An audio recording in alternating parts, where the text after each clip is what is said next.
بسم اللہ الرحمن الرحیم۔ السلام علیکم ڈیئر فرینڈ، میرا نام محمد وقار ایڈوکیٹ ہے۔ تو آج ہم ایک اور کیس لا کے بارے میں پڑھیں گے۔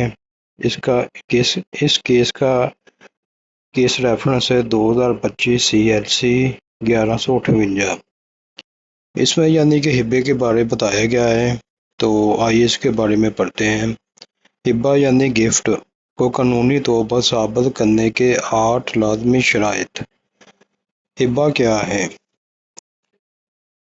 دوستو، مسلم لاء میں ہبہ کا مطلب ہے بغیر کسی معاوضے کے جائیداد کا تحفہ دینا، لیکن عدالت میں صرف یہ کہہ دینا کافی نہیں ہے کہ میں نے ہبہ کر دیا تھا۔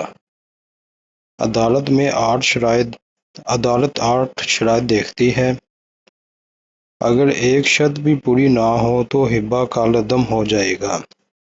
یہی بات 2025 CLC پیج 1158 میں کورٹ نے واضح کی۔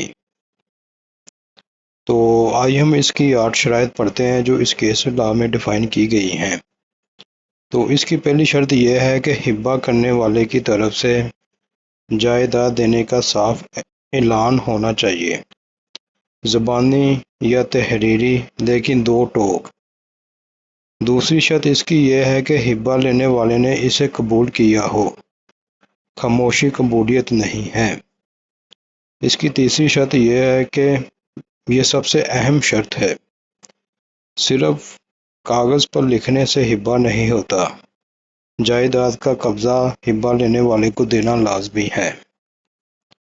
تو دوستو، اس کی چوتھی شرط یہ ہے کہ ہبہ نیک نیتی سے دباؤ کے بغیر کیا گیا ہو۔ اگر دھوکے سے لیا گیا تو ہبہ نہیں مانا جائے گا۔ اس کی پانچویں شرط یہ ہے کہ ہبہ جبر، دھمکی یا دھوکے کے بغیر کیا گیا ہو، رضامندی سے ہونا چاہیے۔ اس کی چھٹی شرط یہ ہے کہ معتبر گواہوں کی موجودگی میں ہبہ کا اعلان اور قبولیت ہو۔ اس کی ساتویں شرط یہ ہے کہ جائیداد کا نام سرکاری ریکارڈ میں ہبہ لینے والے کے نام منتقل ہو، مثلا ریونیو ریکارڈ یا رجسٹری۔ تو اس کی آخری شرط نمبر 8، گواہوں کے بیانات ریکارڈ میں کوئی تضاد نہ ہو، سب ایک دوسرے سے میچ کرے۔ سپریم کورٹ نے فیصلہ دیا ہے کہ ہبہ کو قانونی طور پر ثابت کرنے کے لیے ان 8 شرائط کا پورا ہونا ضروری ہے۔ تو یاد رکھیں LLB اسٹوڈنٹس، ہبہ صرف لفظ نہیں ہے، یہ 8 شرائط کا مجموعہ ہے۔ اگر آپ امتحان میں یہ 8 پوائنٹس لکھ دیں تو فل نمبر پکے۔